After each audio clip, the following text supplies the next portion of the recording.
to the show.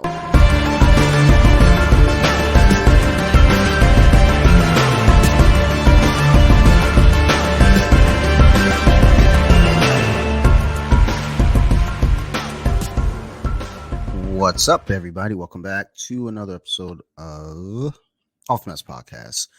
Almost stumbled and said the wrong podcast, but it's okay because you know where we're at. For this week's episode, so just to kind of give a little bit of backstory here, as I don't necessarily do themes, or I used to try to do like themes for the month or themes for whatever. I don't do it so much anymore, but it just happens that, you know, in this pocket of weeks, I've had, you know, similar guests on with you know, similar backgrounds. So it's no different here. So my guest this week is going to be Luke Cotterill, and he's from the UK. And it's funny because I tend to record with, you know, different guests from Europe, but it's always fascinating to me whenever I get someone from UK on the podcast, because it's like I've never done it before. So thank you, Luke, for doing this. Welcome to the show. And how you feeling, my friend? Yeah, good. It's good to be here. I always like doing podcasts, and this is my second podcast I've done, and that was with an American guy as well. So yeah, it's always good to speak to someone from the other side of the water, and yeah, it's good. I enjoy them. It's good getting the word out there and speaking to someone. So yeah, it's nice. Good. So with having you on the show, a big part of it is we're connected through the previous guest, James, who has a stoma and is now doing jiu-jitsu himself. And he gave a shout out for you, and then, you know, told me right away, connect with Luke, you know, should have him on and hear his story as well. I was like, absolutely, I would love to. And, you know, here we are. So, you know, just jumping right into it. How long have you been training? You know, I guess when it comes to training as well, did you have the stoma before, or before you started training, or were you already training and then, you know, you had the transition and have a stoma, you know, operation and everything? Yeah. So I'll go right back to the start, I guess, and sort of go as it was. So I was I've boxed for 10 years, and I was doing that. And just after my 18th birthday, I transitioned over to MMA. So I was doing a lot of MMA, just training. I never competed, and I started to become quite poorly, like just lots of symptoms, like blood in my stool, nausea, just overall general fatigue, just feeling really crap. I started going to the doctors, and they were telling me that it was IBS, but the symptoms weren't adding up. It was getting worse and worse for me. I was still training throughout, but yeah, it was pretty horrendous. And I got diagnosed with ulcerative colitis a few months later. Shortly after that, so I started training 2009. I got diagnosed 2018. And then, no, 2015, sorry, I was diagnosed. 2018 was when I had my ileostomy surgery. So I was training when I had it, but I wasn't training in jiu-jitsu. I was doing MMA. I was obviously doing a little bit of jiu-jitsu here and there, but it was never constant. Once I'd had the surgery, I was obviously told that, the same as all of us, that you can't do this for a certain amount of time. You can't even lift a kettle for 6 weeks or whatever. So basically I was like, oh, well, shit, I don't know what I'm going to do. And one of my buddies reached out and said, look, like, you've already done jiu-jitsu. You probably shouldn't take a kick to your stoma, because that's probably going to be pretty catastrophic. So why didn't you come and give jiu-jitsu a go? Like, you've already done a little bit of it. So maybe you should have a little go. And I went down. I had a 1-to-1 a year after my surgery, roughly. So September 2019. And I loved it. And I've been there ever since. And I've trained now. I think it'll be coming up 4 years in this September. I got my blue belt in 2021, which was massive. It was a massive step for me. I never thought it was. I'd never get it. I got a couple of stripes last year as well on that blue belt. So Yeah, I'm pretty excited for the future of my jiu-jitsu. Yeah, yeah, I had my stoma pretty much throughout my whole jiu-jitsu journey so far. I'm not getting rid of it. Yeah. I was approached with that question once about if I would consider getting rid of the stoma. So I have a Yeah, colostomy, and but I've had it since probably well, since I was 5. I had right. surgeries on and off before then, but around 5 or 6 is when it was like, all right, this is here for the long haul. And then in my teenage years, are like, okay, well, we can fix you now. We can make this right. And I thought about it. I was like, man, I'm the new kid at this school. I'm weird already. Now you want me to like do this where I'm gonna have to wear a diaper? Nah, I'm good. Like I've Yeah, already adjusted. Uh, yeah, so essentially, with you, it's almost as if um, your procedure kind of really pushed you more towards jujitsu because you're doing striking arts previously, and yeah, obviously you don't want to take a kick or a punch, to the stoma that would be devastating. And jujitsu, there's less of a likelihood that you're going to run into this issue. So with you, kind of going through the transitions of just being told, look, you have ulcerative colitis. What was that like in your mind, just kind of thinking, just kind of away from just the sport itself, but just for you, what were you going through, with those emotions? yeah. So emotionally, it was really difficult for me at the time. I mean, I was 21 when I had the stoma. So 18 to 21 is when you're supposed to have the most fun, right? It's when you're supposed to be out drinking. It's when you're supposed to be doing all those things. And my whole life literally came crashing down. It was probably one of the darkest times of my life. When I look back on it, I generally don't really know how I got through it, especially considering.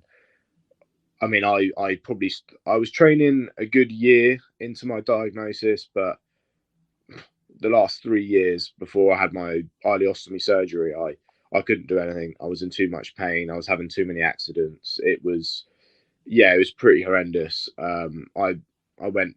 I mean, weight wise, I think I was 75 kilos when I finally had the surgery, and now I'm 100. So you can tell the difference between healthy and unhealthy, right? Mentally though, taking away the physical sides, like just the mental strain on me, like it.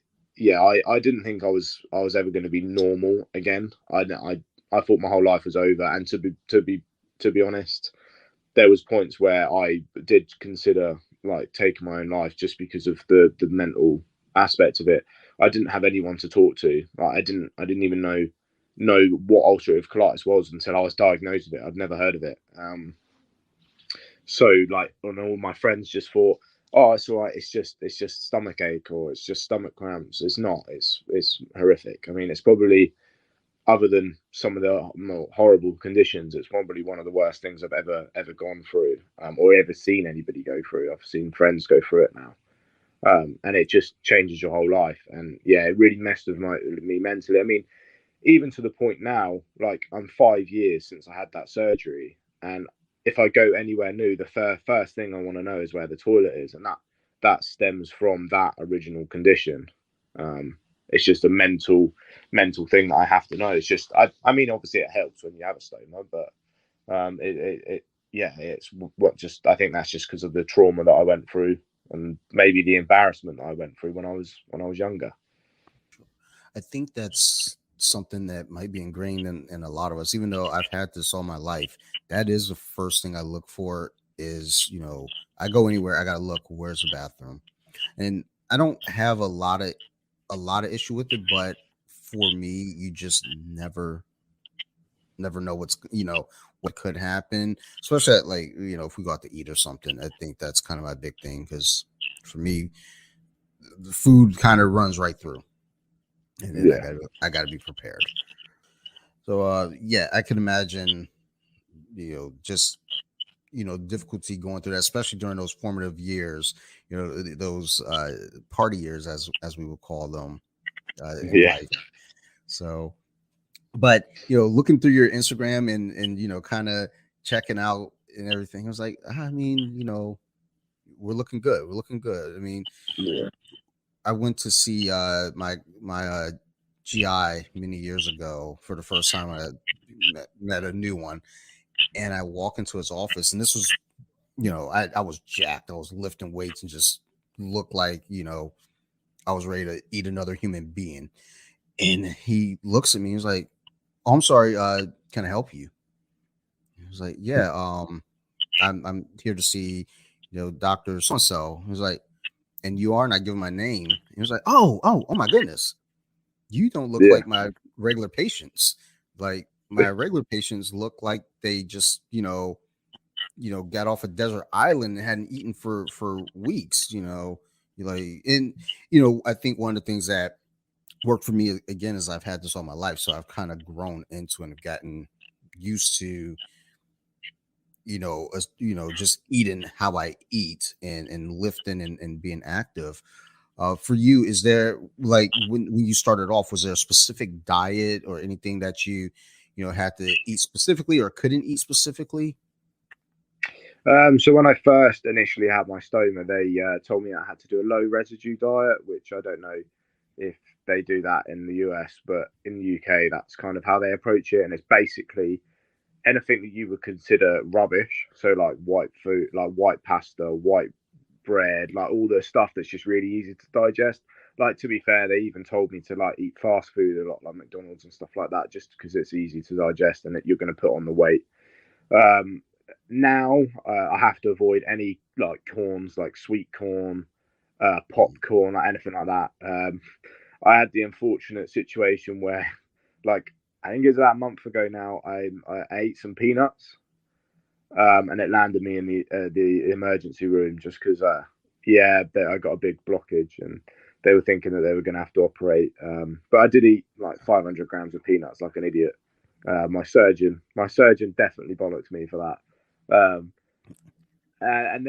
other than that, mushrooms I have to be a bit funny with. Only not I can eat them, but if I eat too many, I'm in a bit of trouble. But generally, I'm pretty lucky.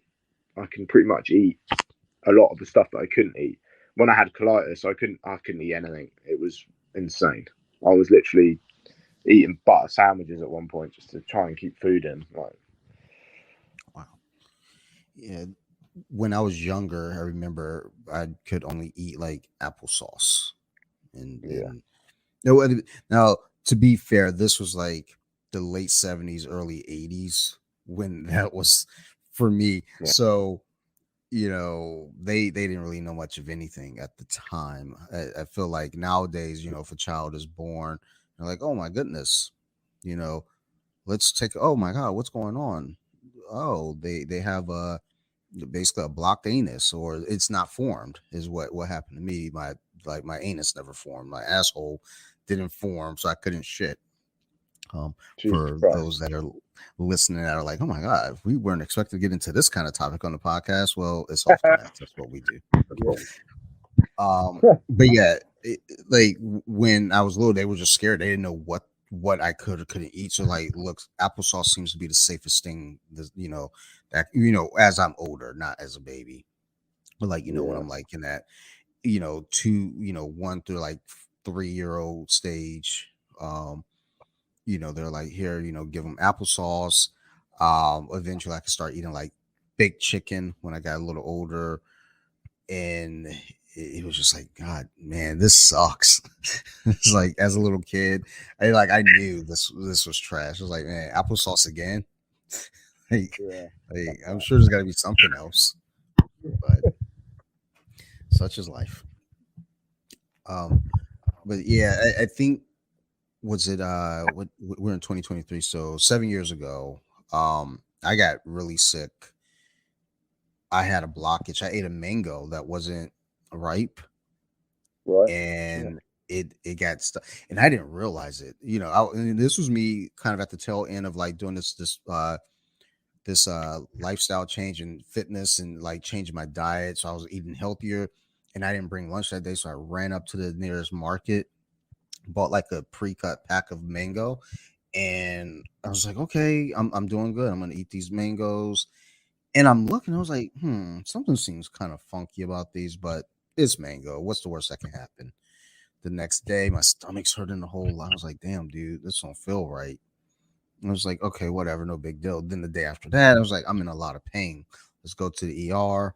They looked, they're like, oh, you're okay. You're fine. You know, we see, there's a little bit of buildup, but I think you're okay. It'll pass. And then the next day, my skin is gray and clammy. My wife was like, "You look like you're dying," and like at that moment, you're on your deathbed. Went back to the ER. This time it was jam packed. So like the day before, I was seen right away. The next day, I guess everybody chose Wednesday to be that day that they all want to hit the ER. It's like, Yeah. wow, it's kind of fucked.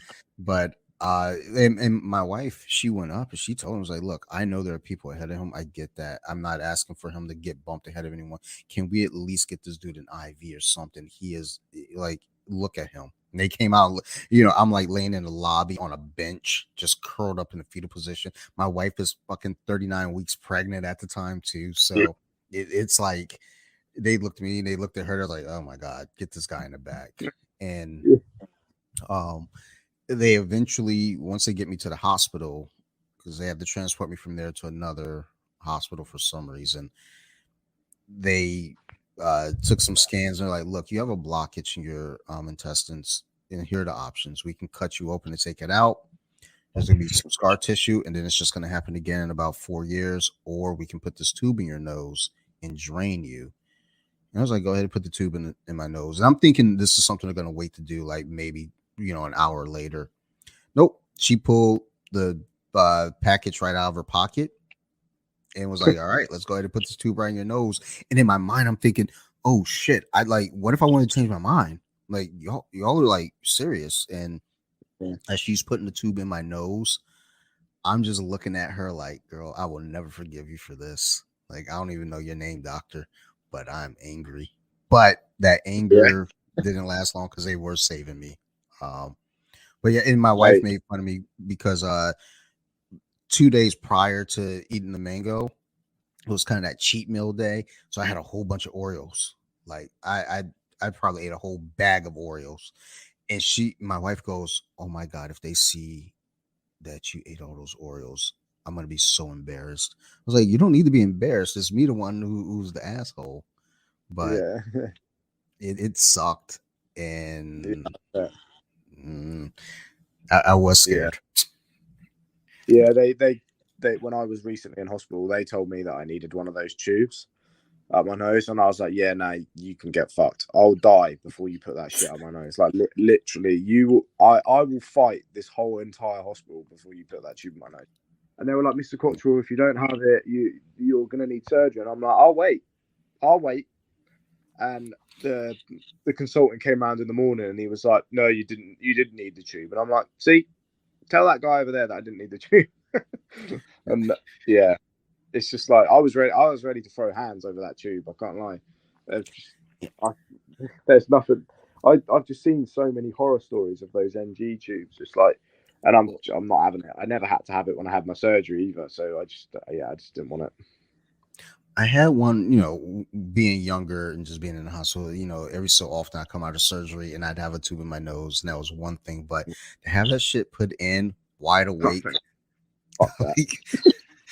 like, if I could go back, it'd be one of those like, look, I'd rather just risk it. Like, look, man, Yeah. just go ahead and cut me open but Yeah. it's because at one point, so there was a marker on the tube with a piece of tape.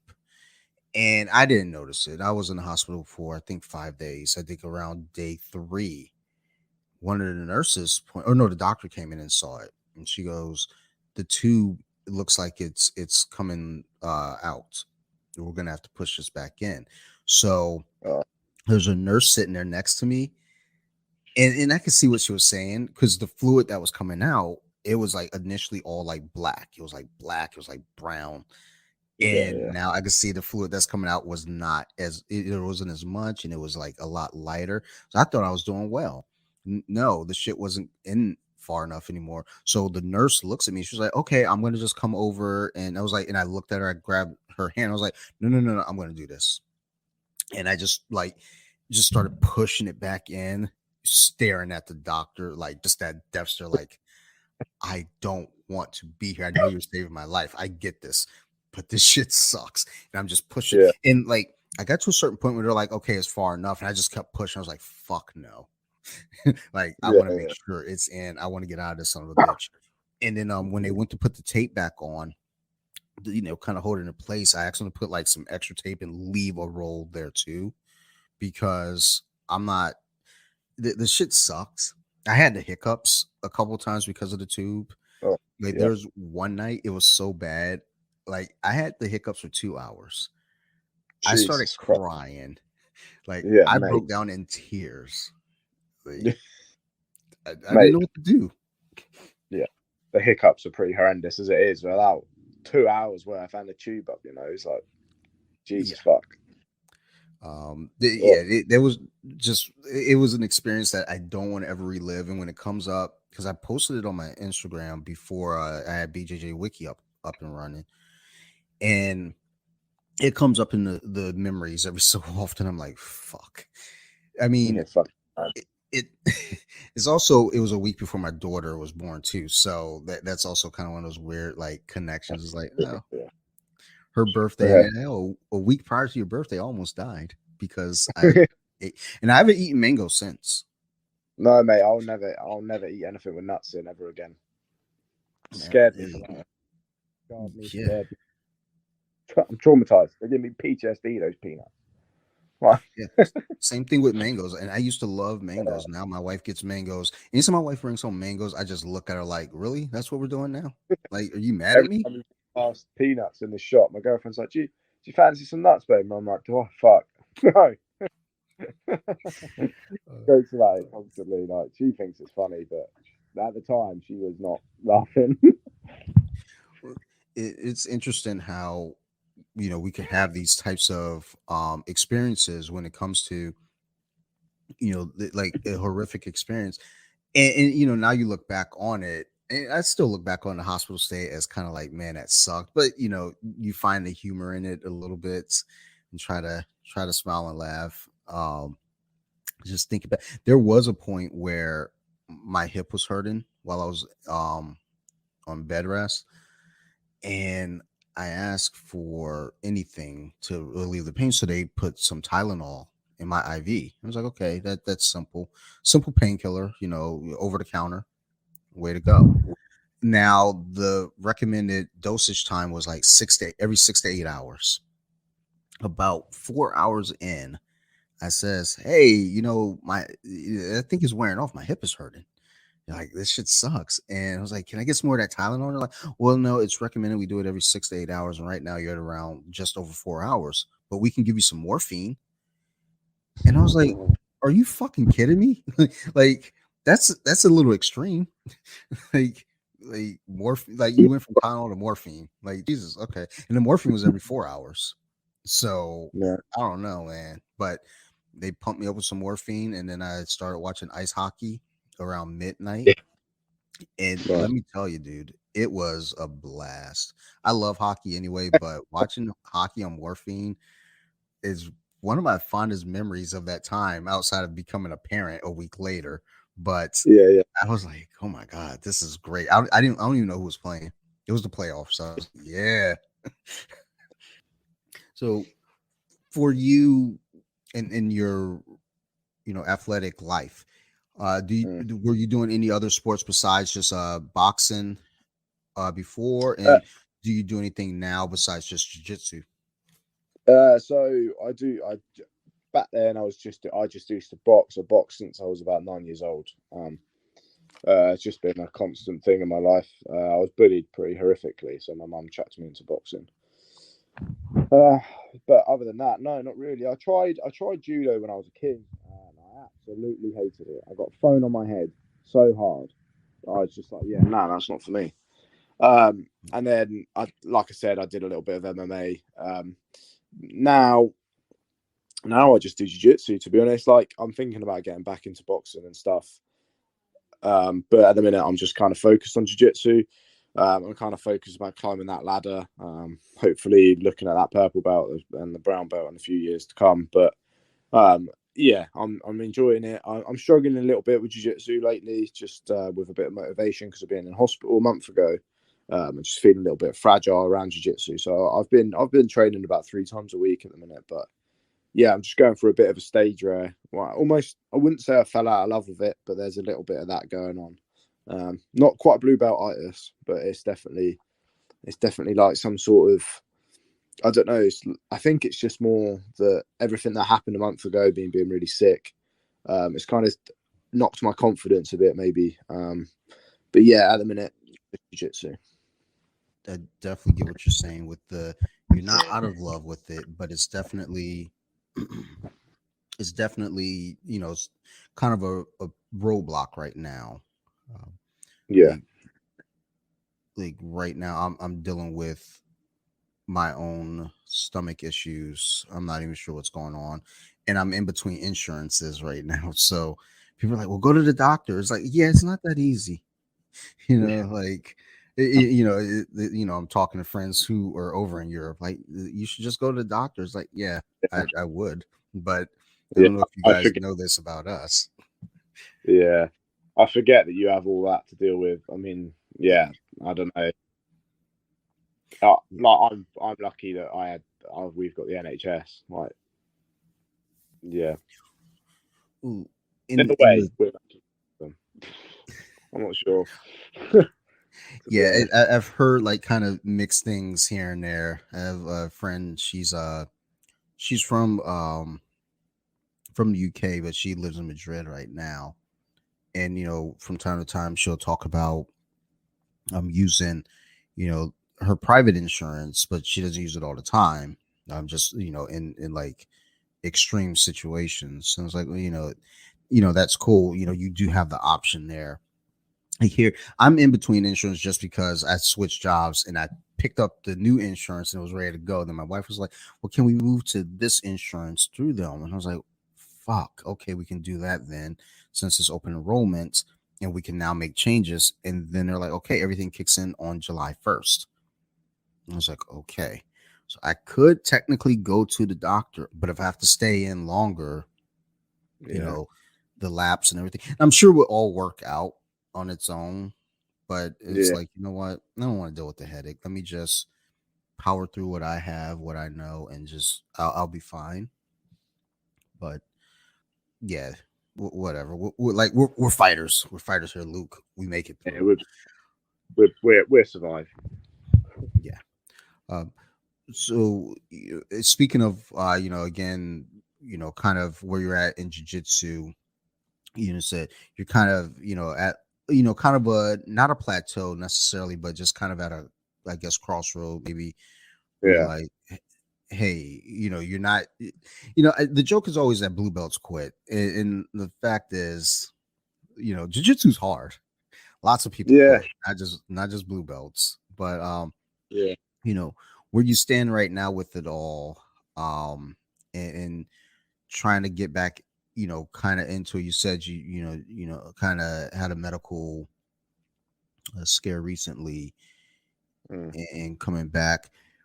Um, did you think, to yourself at any point during that scare, like, oh shit, maybe I'm not going to be able to get back to this, or, was it, built in your mind, like, look, no matter what, I need to get back to this? Yeah. So it helps that I've obviously got a really close friendship circle there.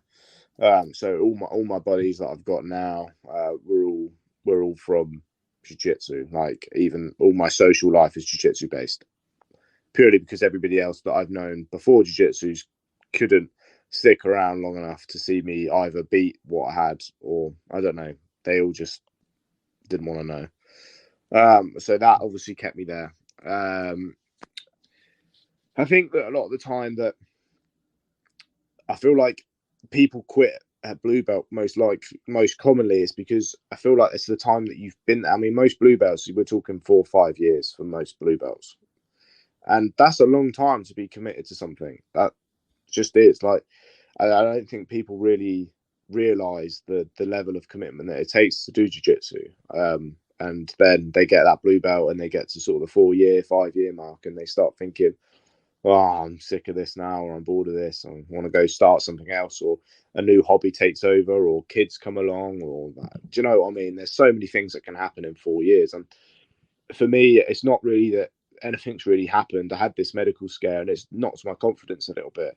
I'm finding the positions that I would normally be comfortable in, I'm not comfortable anymore. The like side controls and the mounts, I'm feeling a little bit compromised in those positions where I normally wouldn't feel too bad. Um, it's nothing to do with like anything that's going on at home. It's nothing to do with anything that's going on at the club. Even it's more just in my head as a mental. Where like I've got a bit, like you said, like a roadblock. Like I just need to figure out how to get around it. And the only way I can think of is just put in that mat time, turn up on the days where I am feeling like training, and just making the most of it, and just hopefully over time that roadblock dissipates and I can really focus on that training. But I go to the gym occasionally and I do lift regularly, so it's not that I'm gonna be out of shape because I'm not. I enjoy training when I'm there. It's more the mental aspect of getting there. Like if I'm having a bad day when I look at my stoma and it's peeling slightly, I'm like, I can't be fucked to change it, man. I'm just not going to train. And I think people don't realize like the mental aspect of even like a simple bag change. Like it's like looking down and realizing, oh shit, I'm not normal. Like when you got a t-shirt on and you're having a conversation like we are now, it's quite easy to forget that it's even there. Mhm. And so many people that I meet don't even know I've got it. So many people that I roll with don't even know I've got it. And then when I say, they're like, "What the fuck? You do this with that?" And I'm like, "Yeah." So like, it's the situations like that which really, to be fair, that's what kind of keeps me going. To be honest, it's the I'm one of the only people that do it. I think I'm one of the only people with a stoma that trains in the UK. I'm not 100% on it.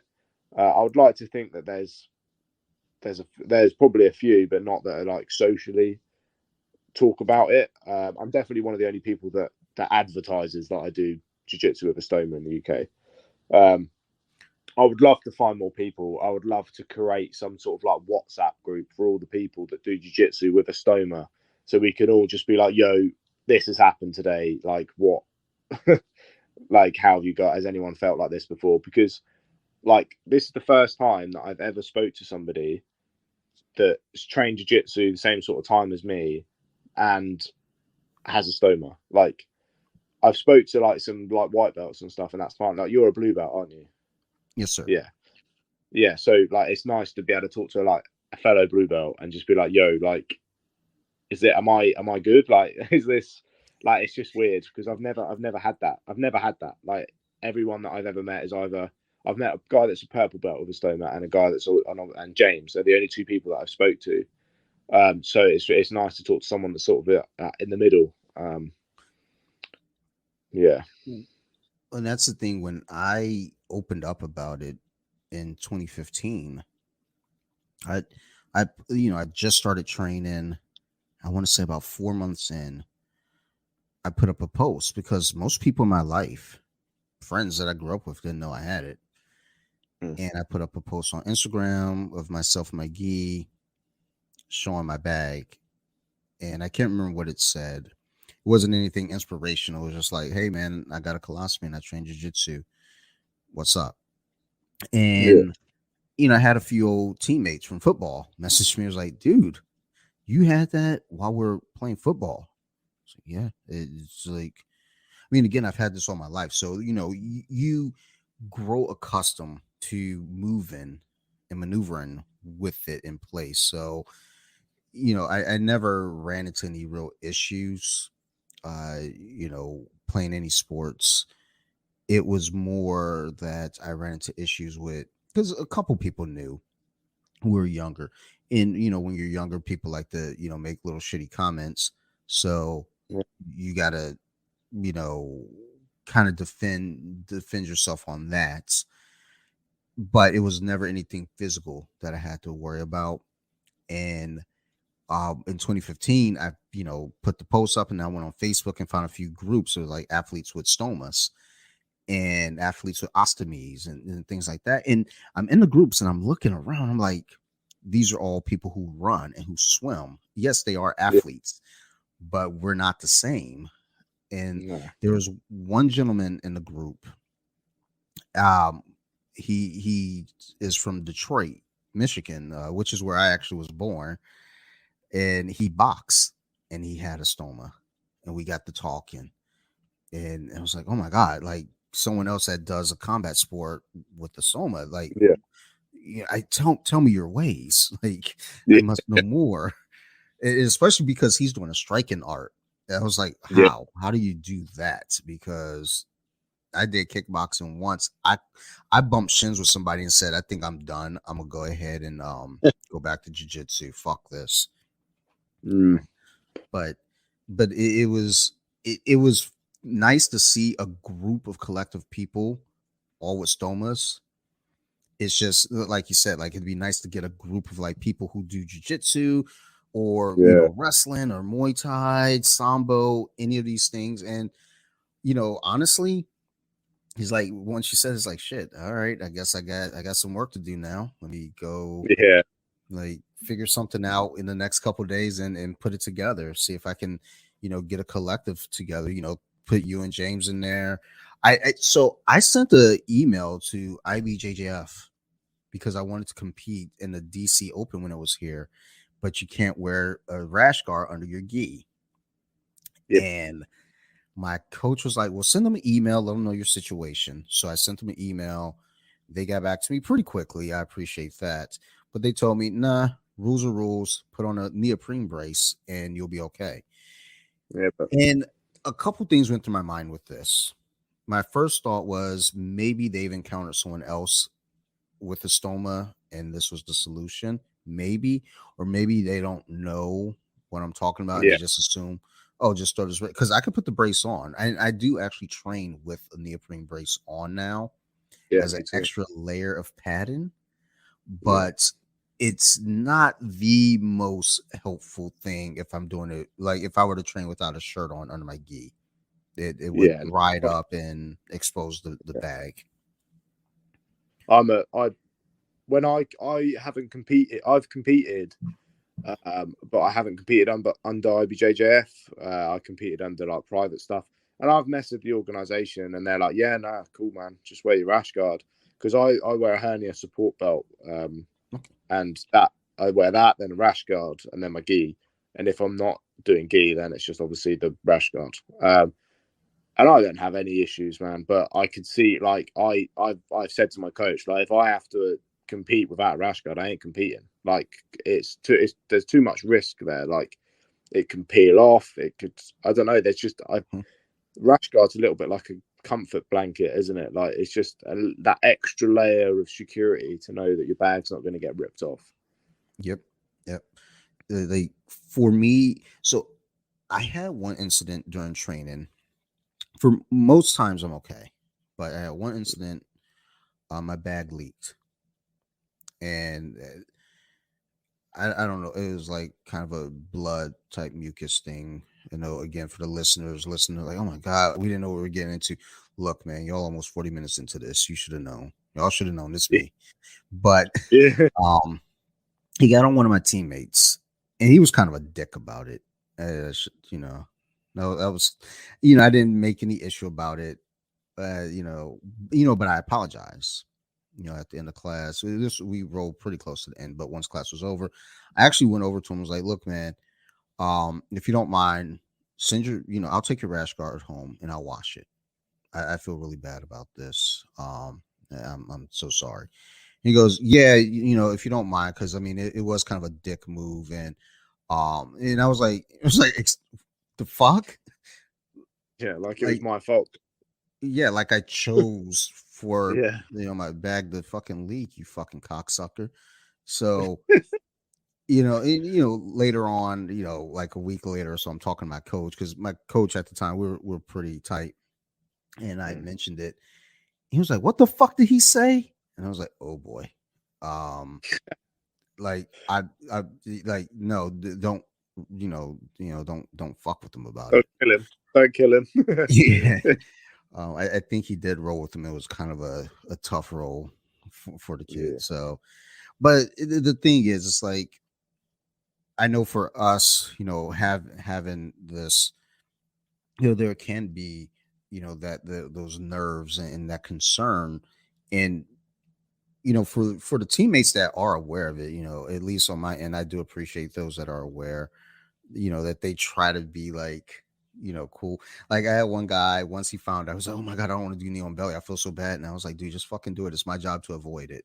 It's your job yeah, to get your points. It's my job. I'm not even thinking about the knee on belly on my stomach. I'm thinking about the points that you're scoring. I'm thinking about, yeah, oh shit, he's beating my ass right now. yeah.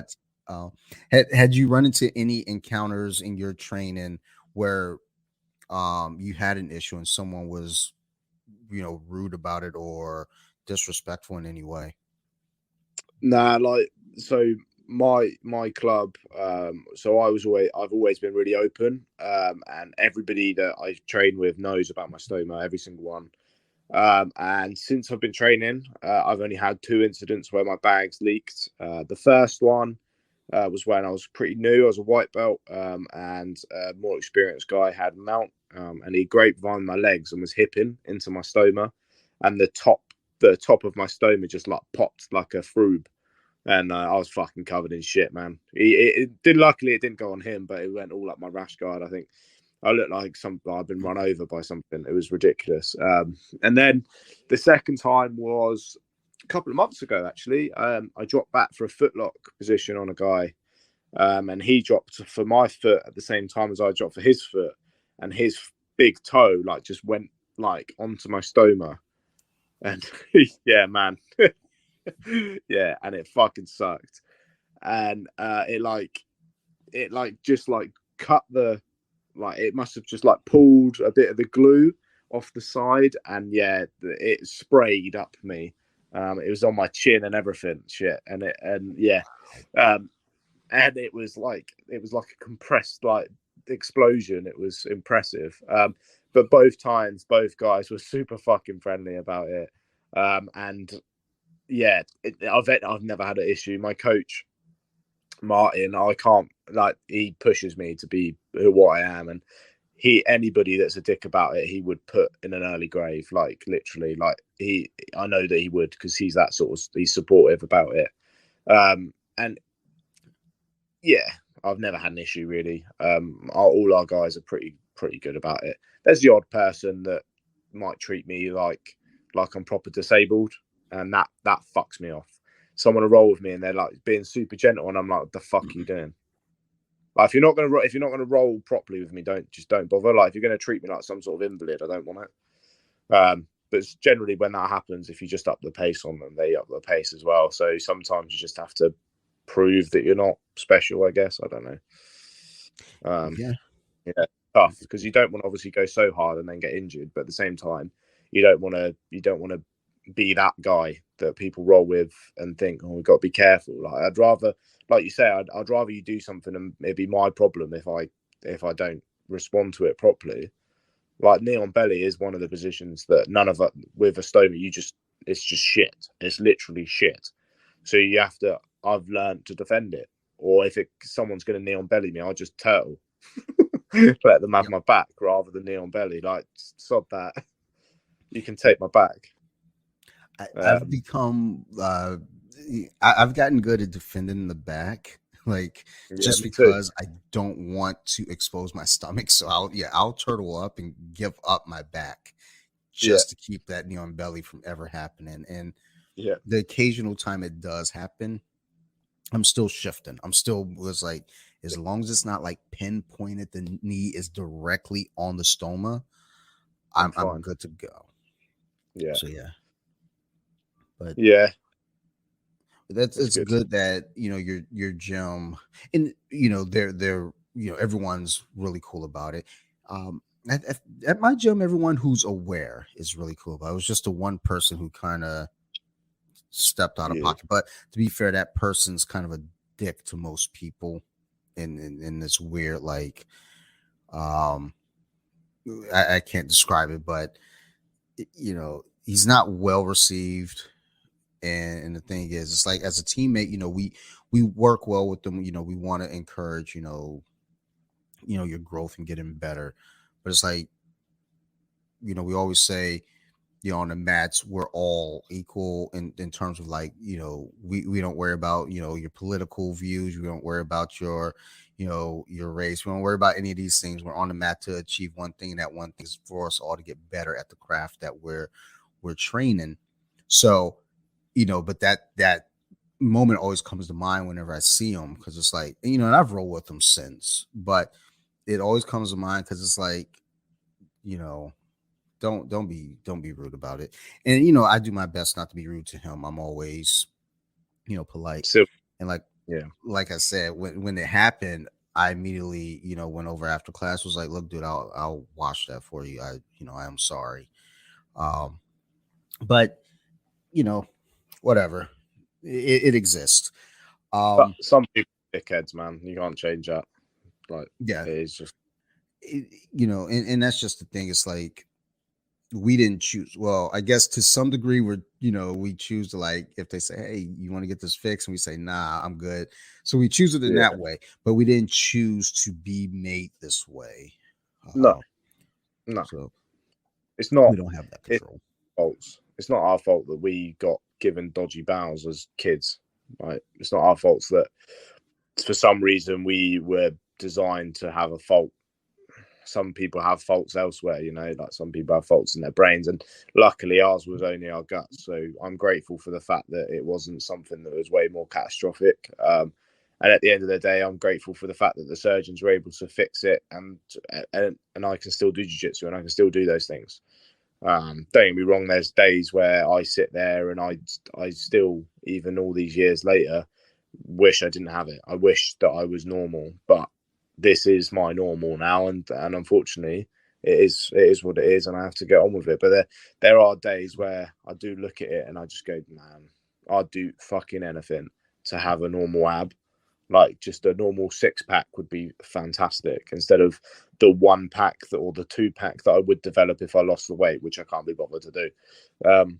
It's just like it, it, yeah, it's infuriating when you do some movements at jiu-jitsu, like sometimes like things like sit up guard or anything that involves doing a sitting up movement when you're on your back.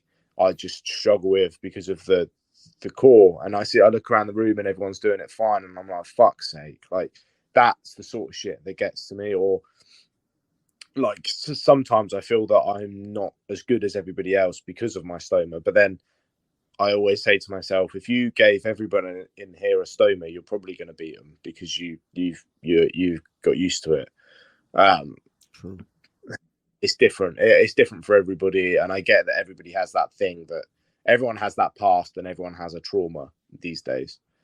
Um, it's just sometimes you've just got to kind of look at what you've got and either move on from it or you let it eat away at you until it becomes a real bad problem. And I try not to do that with mine. I try and put a positive spin on it, but yeah, sometimes you just the dark bit of everything that's happened kind of overwhelms you, doesn't it? And sometimes it can become quite tricky to overcome it. But I'd like to think that I am overcoming that now, and I'm starting to look at the positive side of it. Well, I think with you, you know, again, sticking with jiu-jitsu and getting your blue belt, and you got a couple stripes on it now. I think you've, you know, gone beyond overcoming it. So Yeah, you know, there were moments early on doing this, I had to question myself. And it was like, are you sure you want to do this? And then I was like, dude, you've done so many other things. Like, you've yeah, played so many other sports with this. Why is this the one? Why would this be the one that you quit? And it's like, is it because of the stoma, or is it because jiu-jitsu's hard? And jiu-jitsu is hard as fuck. So yeah, then that's where I had to tell myself, I was like, no, you're probably just bitching out because jiu-jitsu's hard. Stick with it and get back to fucking training, dude. And that yeah. was, you know, my own pep talk to myself. You know, I'm not gonna give that pep talk. I'm not gonna, you know, tell somebody else that in that exact way. So, No, you know, no. I think everyone's got that little motivation behind them. I mean, my son's a big motivation for me to keep going. and especially to keep training, because you never know what's going to happen. You never know what's going to happen out on the road. So it's good to have some sort of training behind you, because you just never know. There's that, and I need something to keep myself sane. Otherwise, I might end up in prison. Like, I need something to keep me. Otherwise, I'm going to go mental, mate. Like, jiu-jitsu is that thing for me. Like, it's the one time where you can just sit on the mat and everything goes away. All those stresses of the day go away. And I know it's really, everyone that does jiu-jitsu says it, and everyone that doesn't do jiu-jitsu thinks that, oh, you're just saying that because, no, it's true. Like, you sit on that mat, and when you trust me, when you're being strangled by someone, you don't worry about your taxes. Like, you don't worry about that sort of shit when you're getting choked to death. Like, you don't. And I do love jiu-jitsu, and I don't think I'll ever quit, because if I quit, I'd regret quitting, and I'd want to go back, but then I'd be scared to go back because I quit. So I just don't. I think I will just plod along until I eventually find that love again. I don't think I've even lost the love for it, because I think it's just confidence for me. Sure. Yeah, I think jiu-jitsu, like you said, jiu-jitsu's fucking hard. Like, I don't think there is a combat sport that is as hard as jiu-jitsu, like, in terms of the length of time that you have to commit to the sport. Like, 10 years minimum for a black belt is insane. Like, you think taekwondo and karate, you can be a black belt in the time. By the time we get blue belt, you can be a black belt in another martial art. Like, that's legit. Like, so we're essentially black belts now, and every other martial art. Every time I see taekwondo buses driving around, I'm always like, man, I almost did that once. It was like I would have been a black belt, if I given the time that I to that I gave to jiu-jitsu. I always feel like, not comparing to other martial arts, but when I think about them, especially, it's like I ask myself, how dedicated would you be? Like, how much fun would it be for you to do another martial art? It's like jiu-jitsu. I think all martial arts, have their place, and they 100%. all have their puzzles. But I think jiu-jitsu is just that. Judo and jiu-jitsu are those ones where it's like there's just so much to it. And I think with judo, it's like the foot placement, it just protecting your knees. I think that's my big fear of doing judo, is just I'm worried about my knees. I don't want to get my knees fucked up. But jiu-jitsu is like, I know at the very least, because you can incorporate some elements of judo into your jiu-jitsu game. I mean, it came from judo, to a degree. So, but at the very least, it's like if we start standing, it's like, maybe I don't, do a hip toss. Maybe I just shoot for a double leg or a single leg, or, You got options. or we could, you got options. You don't have to throw someone through the air to get your takedown. It's like you could just sit down and just say, hey, come to me. My guard is not that good for me to do that. I've done that in training. I will just sit down thinking, all right, I'm just going to sit to guard. And then I just get past. I'm like, fuck. Yeah. like, why do I keep doing this? I mean, I have recently been thinking about starting judo. I know I said I tried it when I was younger. I didn't like it, but generally there has been the thought process going through my mind to just do it like once a week or something, just to try and add a little bit of something to my game. I mean, I generally use a lot of trips and throws as it is for my takedowns. I don't like big double legs or anything, because I worry about hernias and stuff. Like, I quite like a little trip rather than trying to pick someone up and like throw them through the sky. But just a little trip, and it looks more elegant as well. And I like to think I'm an elegant guy. I like a good inside trip every so often, just to kind of mix it up. But then it got to a point where I just kept doing it too much, and people were like, "Oh, this motherfucker just does the inside trip. Fuck him. Yeah, just move your foot." It's like, damn it, I need more weapons. Like, my single leg is dog shit. My double leg is non-existent. And it's like whenever I sit the guard or try to pull guard, cats just pass me. I'm like, this is dumb. You mentioned your son a few moments ago. Does your son know about your stoma? Like, or like, does he have like, because my daughter asks about mine a lot, and I don't really go into a lot of detail just yet. Yeah, I mean, he's seen me change it, and he's been there. He's visited me in hospital and stuff. So I mean, he's been there right from the beginning. So yeah, he calls it a poo bag. He says, "Dad, my daddy's got a poo bag," which is great when we're out in public. Of But course. yeah, he's got his own little way about him about it. I mean, he's 4, so I don't know. Does he understand it? Probably not. But he knows that I'm different, and he knows that I don't poo out my bum. So he knows that it comes out of my belly. So yeah, he knows. And he knows I can't eat nuts either because of my partner's said to him, "What can't Daddy eat?" And he goes, "Nuts." So that's another little running joke that they have about the blockage that I had a few weeks ago. Well, that's good. I mean, I wish we would have. I mean, my daughter, like I said, she's aware of something going on. She doesn't fully know yet. I think she asked the other day just because I've been having some issues and a lot of Mm, pain, and like I could barely move the other day, like oh, even shit. just sitting up, like. And you know, she was really sweet. She come over, she wrapped her blankie around my shoulder and like rub my back. I was like, "You okay, Dad?" I was like, "Yeah, honey bunny, I'm fine. It is just give me a second." Um, I always wonder that about how to approach that when it comes to having a stoma and having children, because on one note, it's like you said, your son's 4. It's like, does he understand it? Maybe not fully, but he probably gets the basic concept of it. Like, look, Dad does things different than me. Like, Yeah, I don't even know if my daughter even acknowledges the fact that I don't go to the bathroom. It's like yeah, she's probably never noticed. Like, hey, he doesn't go to the bathroom for an extended amount of time. He goes in the bathroom and peas and then he's out. Like, maybe she's like, maybe he does it in secret. Maybe he does it when he's at work. I don't know. I'm not sure what goes yeah, through her 7-year-old mind. She's like, she's a character, so I don't know. yeah, Um, so one of the things that James had mentioned to me about reaching out to you was Goose Without Guts, your yeah. YouTube channel. Um, so tell me a little bit about that and just what even kind of sparked that idea to come through for you.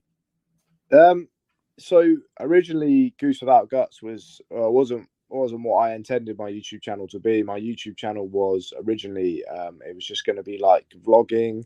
It was going to be like I was vlogging car stuff. I was doing just like it was a platform for my photography business originally. I don't do that anymore. I hated it, and everyone in the UK seems to be car photographers. So what I did was I came away from YouTube for about 4 years, and I just thought, what can I turn this into? What can I develop? And I came up with my nickname at jiu-jitsu and pretty much through life and in college was Goose, and that was because I run like one. Funnily enough, apparently, I don't know how Goose runs, but apparently I run like one. And my best friend in high school, we went to his mum's birthday party as Goose and Maverick once. So I I just got Goose nickname from there, and it stayed with me for the last 20 odd years now. Um, Yeah. it then I sort of sat there and said, "What can I do?" And someone said to me that I haven't got any guts, and I was like, "No, no, I guess I don't." And then I sort of put the two together, Goose without guts, and I thought that it would be a funny way of kind of raising awareness for it. And I was told that I needed a brand to get out there, to get out there on Instagram and to get out there on YouTube. You need to kind of have that brand. Like, you're not just your name. Like, it needs to, like, you've got Off the Mats podcast and the other podcast as well. Like, you have to have that brand. So I sort of thought, oh, do you know what? Let's give this a go. And I changed it, and now my YouTube mainly focuses on jiu-jitsu and the build up to competitions and like what I do to prepare for like just day-to-day stuff. Like, it was more an idea of, in a few years time I can look back on it and realize, oh shit, like look at the fuck what I did. And it was never really that I wanted to be a YouTuber. It was more for personal, somewhere to keep all the memories rather than my phone. Um, I would like to try and vlog and stuff more, but at the moment I'm not really doing a lot to vlog. So when competition comes up, like recently I had a comp back in May, and I did a few vlogs leading up to that.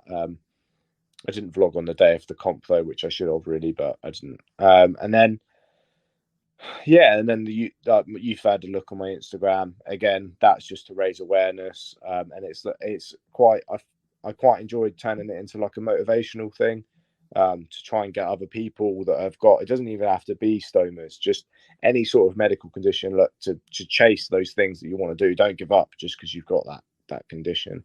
So my YouTube channel was a lot of that, and I think I do enjoy doing it, to be honest. I enjoy the editing, and re-watching my day. I know that sounds bloody ridiculous, but re-watching something and having a laugh again at the things that I've already probably laughed at is quite nice.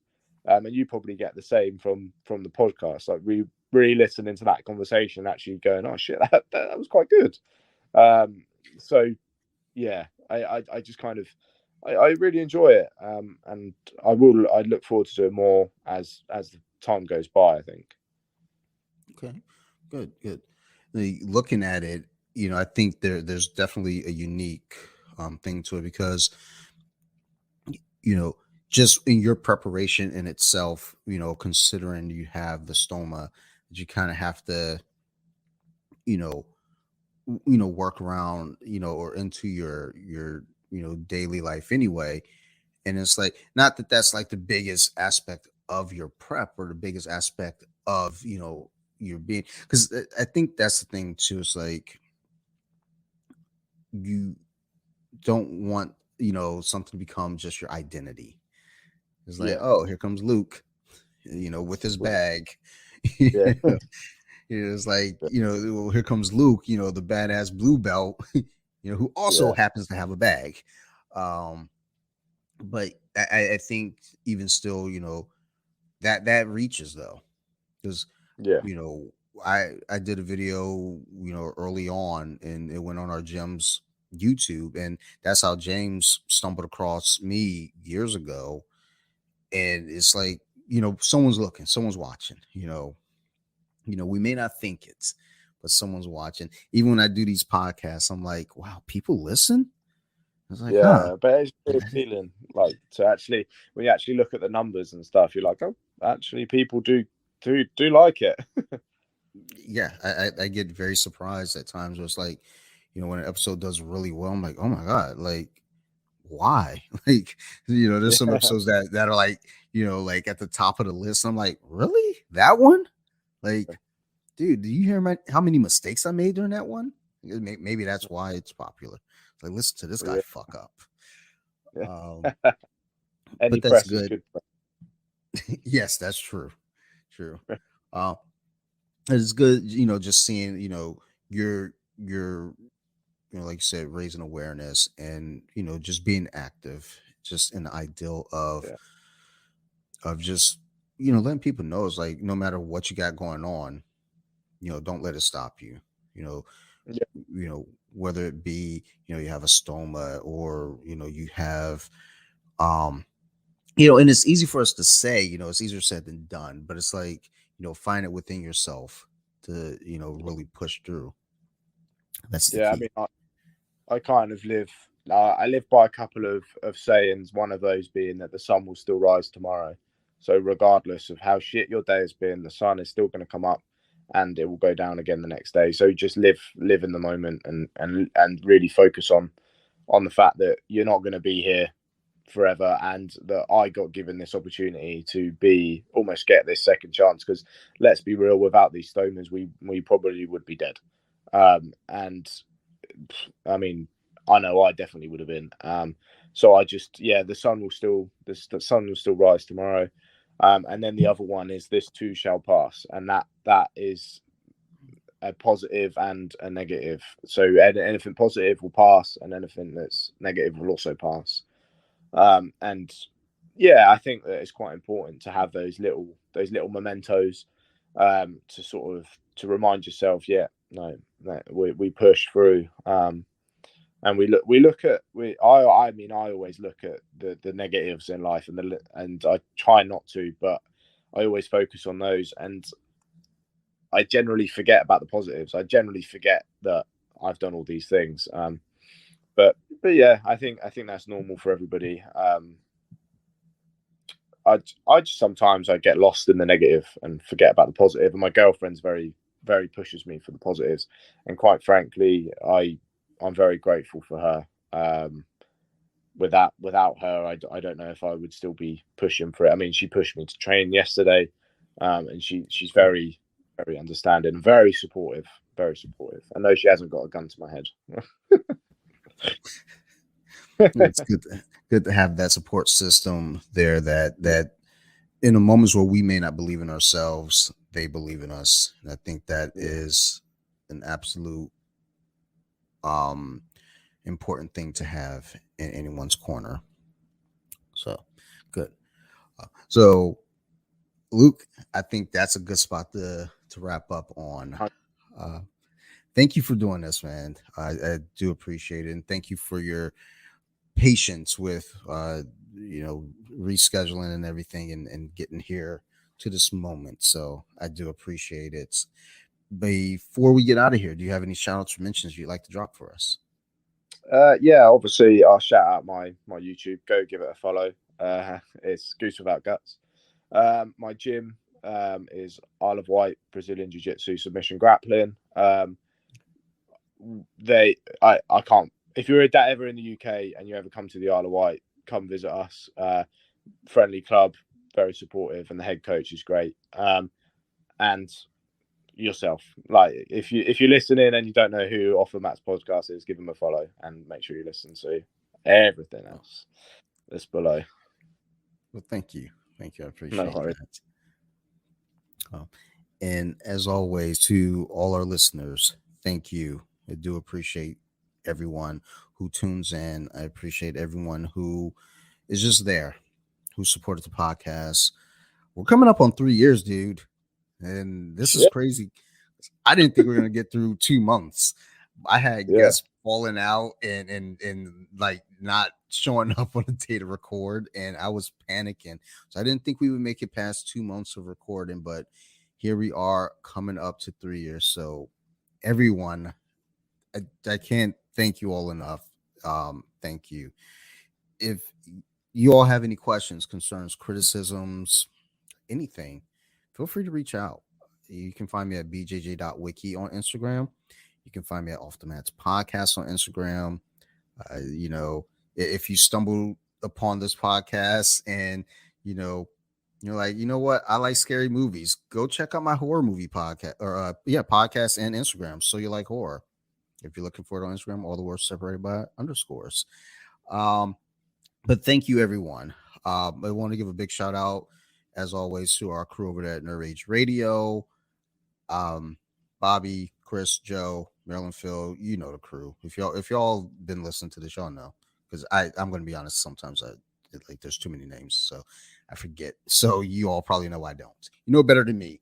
But shout out to those guys. If it weren't for them, I wouldn't be doing podcasts. And I want to give a big shout out to my other podcast, So You Like Horror. If you're into scary movies, go check it out. Uh, I'm not even sure where we're at in the chain of anything. We've been doing horror by the decades. I know the 80s is a big one that's coming up, or it might be done by the time you hear this. We got the 90s coming up as well. We're about to get into it and get to current times as well. Um, so yeah, go check that out. And we have another podcast. It's called the Compton Beer Club. We review beers.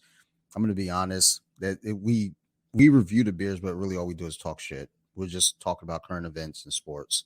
So the beer review is probably, out of the 2 hours of that podcast that you may listen to, the review is probably about 20 minutes between the three beers we review. So you're dealing about 2 hours of us just yammering about nothing. Um, so go check that out if you're into it. It's called the Compton Beer Club. Go check us out on Instagram as well. Sometimes the memes aren't necessarily for everyone, but if you like, laughing at goofy shit, that's what I got over there for you as well.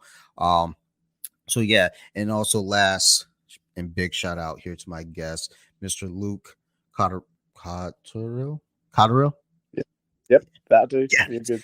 Yes, close enough. Got it. Big shout out to Luke here for sharing his experience and his story with us here on the podcast. And be sure to go give a follow to Goose Without Guts on YouTube. I went in, followed it because I was doing my own little spying. So I was like, well, if I'm gonna spy, I may as well give the man a follow and a subscribe as Thank well. you. So Thank make sure you all are checking out his journey and just being there for the positive message that he's expressing to all of us. I can't thank you enough, Luke. Thank you. you. No, thank you for having me, man. It's been great. Absolutely, absolutely. And also to everyone, I love you. You guys keep listening. We're gonna keep making these shows. Thank you, everyone, and goodbye.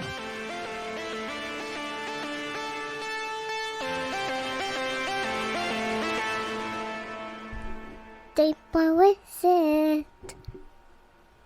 Now let me sing a song.